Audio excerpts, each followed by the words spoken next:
There's rarely a time in any INFJ's day where there are no questions being asked or thoughts being thought within their inner minds.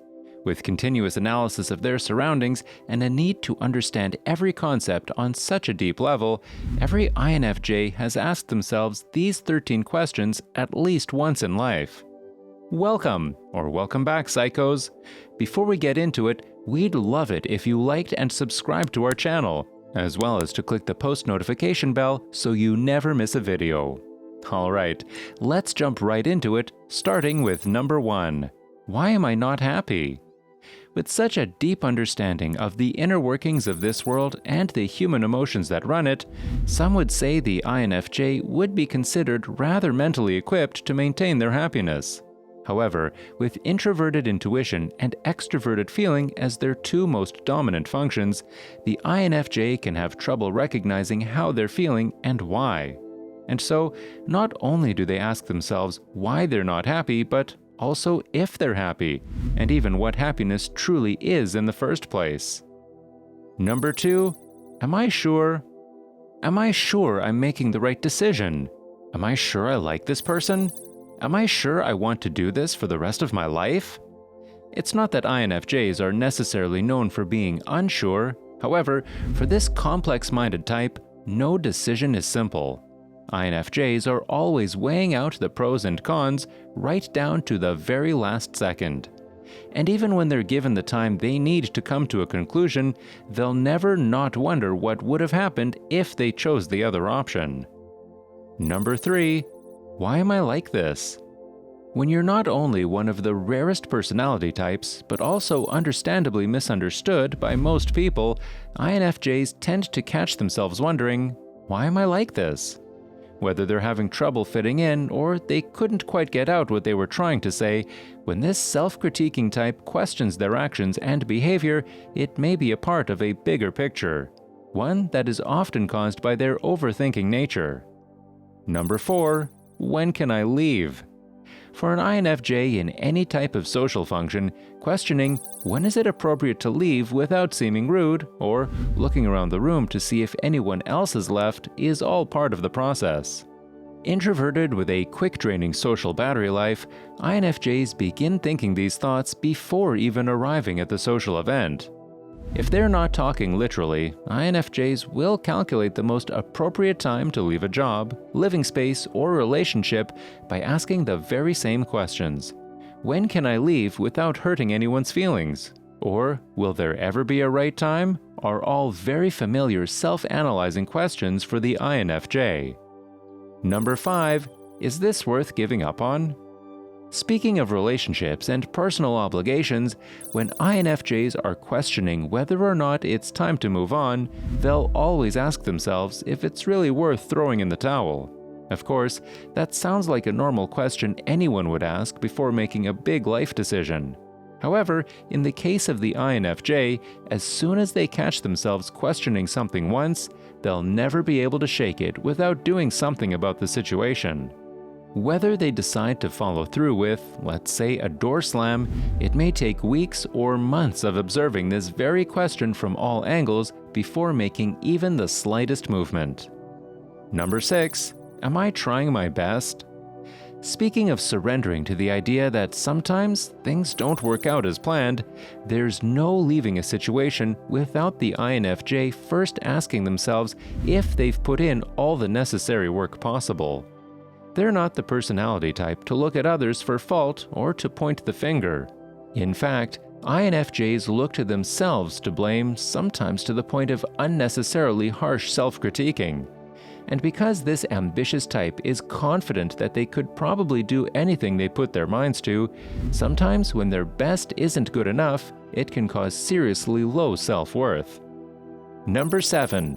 Will I ever find my purpose?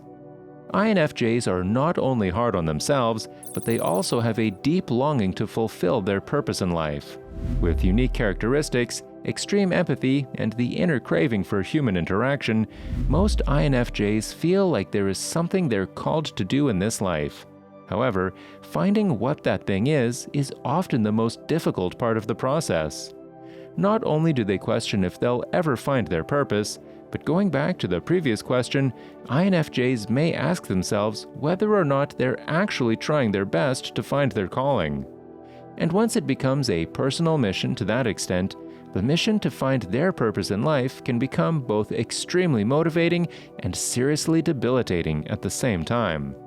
It's not easy to enjoy life if you're always wondering why you're here in the first place.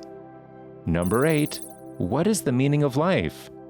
On the topic of wondering why we're all here in this earthly realm, the INFJ doesn't only question what their mission is here on Earth, but from a more philosophical standpoint, what is the bigger meaning behind it all? The classic INFJ larger picture thinking comes into play even in the grandest picture of all, the meaning behind everything we know to be.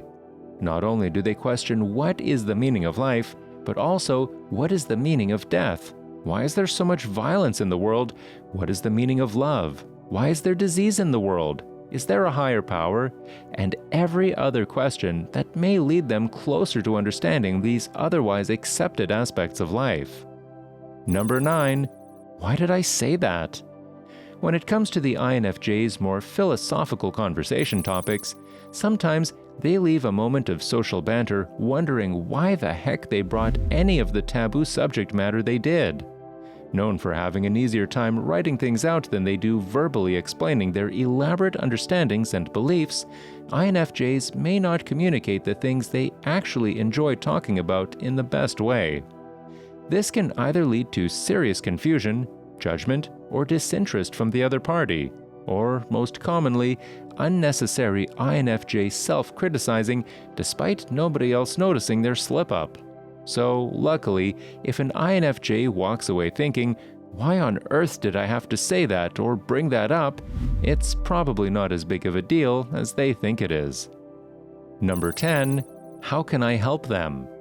If there's one thing that every INFJ can relate to, it's the want to help others, sometimes in the most unique ways.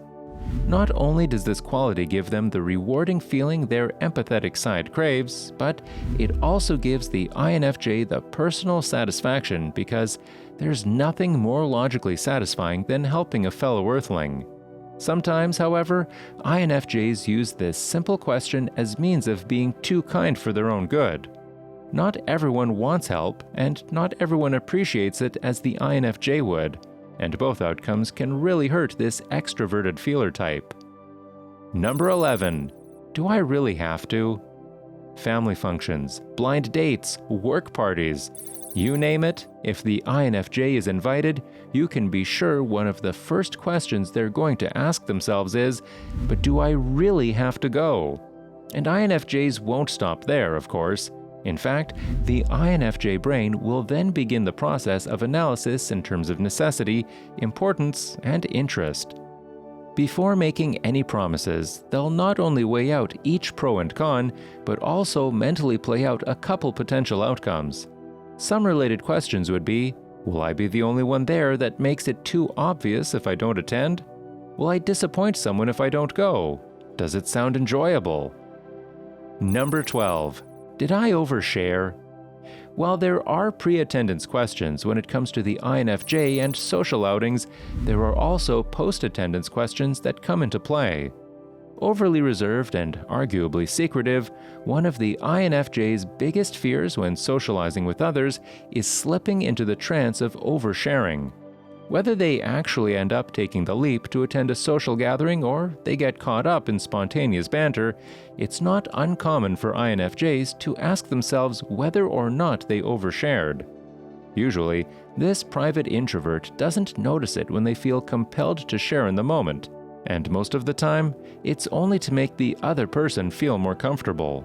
However, similar to their "why did I say that?" question, luckily, the INFJ's standards of oversharing are usually much more strict compared to other people's. Number 13. Was I born in the wrong era? Hopeless romantics with a love for older music, styles, and entertainment, some INFJs may have questioned whether or not they were born into the wrong era. Of course, on a logical scale, humans are born when they're meant to be born. However, sometimes looking at things like old-school videotapes of iPhone-less social settings or maybe listening to live rock and roll can transport the imaginative INFJ to a seemingly simpler time that they feel they can relate to. Well, psychos, that's it for today's video. So let us know in the comments below if you've asked yourself each of these questions as an INFJ.